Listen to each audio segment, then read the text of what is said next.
We went out to eat and we were sitting at the table. I start feeling dizzy. So I told my husband, I think I'm gonna faint. And I got up and walked across the room and passed out. The next thing I know, they're waking me up and asking me what has happened, and I don't know, of course. At that time, they called 911. So they took me to the hospital and they ran all these tests, and all the tests came back fine. So they told me that they thought I had had a panic attack.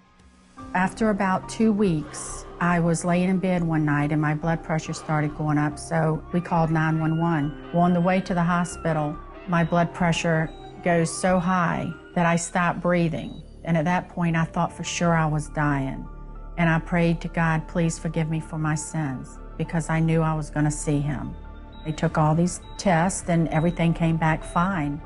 I had heard about panic attacks, but I just thought if you had faith, then you wouldn't have panic attacks, you wouldn't have fear.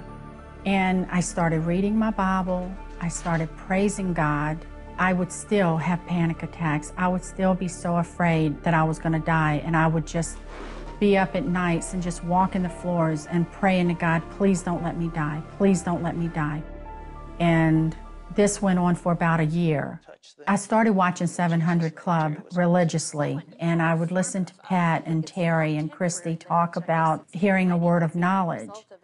And I would think, that doesn't make any sense. How do they know what's going on in my life?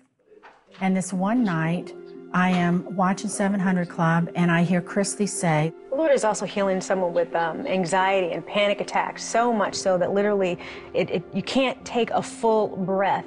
God has not given you the spirit of fear, but of power, love, and a sound mind. You rest in that. And I thought, I do not understand this, but I am going to claim it. And I was like, oh, God, that's for me. That's for me. And I woke my husband up, and I was like, I've been healed. Christy heard a word of knowledge. The next day, I thought, I wonder if this is really going to work. And I thought, I am not doubting it. That is exactly what fear would have me do, is doubt it. And I have not had a panic attack now for months. And I know I am healed. Fear is not what God wants us to have. He wants us to have a life of abundance. So if the doubt comes in your mind, take it away and know that God can heal you.